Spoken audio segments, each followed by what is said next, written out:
என் பேர் ராஜலட்சுமி. நாங்கள் திண்டுக்கல் மாவட்டம் செந்துறை கிராமம். பாப்பாவுக்கு பிறவிலேயே ஹார்ட்டில் ஹோல் இருக்குதுன்னு சொல்லிட்டாங்க. அப்புறம் ஒரு வாழ்வு சுத்தமாகவே இல்லைன்னு சொல்லிட்டாங்க. அதனால் பாப்பாவை அப்போலோ ஹாஸ்பிட்டல் அனுப்புனாங்க. அங்கேருந்து இவங்க தான் என்னோடய பொண்ணு. இவங்களுக்கு தான் நாங்கள் ஓப்பன் ஹார்ட் சர்ஜரி பண்ணியிருக்கோம்.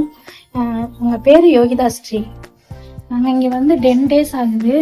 பாப்பாவுக்கு சர்ஜரி பண்ணி 10 days, ஒரு 5 days ஐசியூவில் வச்சுருந்தாங்க. இப்போ 10 days முடிஞ்சிச்சு. இன்றைக்கி டிஸ்சார்ஜ் பண்ணுறாங்க. இன்றைக்கி வீட்டுக்கு கிளம்புறோம். ரொம்ப கஷ்டப்பட்டோம். ஓப்பன் ஹார்ட் சர்ஜரிக்கு இப்போ காசு இல்லாமல் ரொம்ப கஷ்டப்பட்டுட்டு இருந்தோம். அப்போ தான் இங்கே வான் ஃபவுண்டேஷன்லேருந்து எங்களுக்கு ரொம்ப ஹெல்ப் பண்ணாங்க. அந்த ஹெல்ப் பண்ணதுக்கு ரொம்ப ரொம்ப நன்றி சார். எல்லாருக்கும் அந்த ஒரு கஷ்டமான சூழ்நிலையிலையும் நாங்கள் தேடி அலைஞ்சப்போ அவங்க ரொம்ப உதவியாக இருந்தாங்க. அவங்களுக்கு எல்லாருக்கும் ரொம்ப நாங்கள் நன்றி சொல்ல கடமைப்பட்டிருக்கோம். ரொம்ப ரொம்ப நன்றிங்க சார் எல்லாருக்குமே.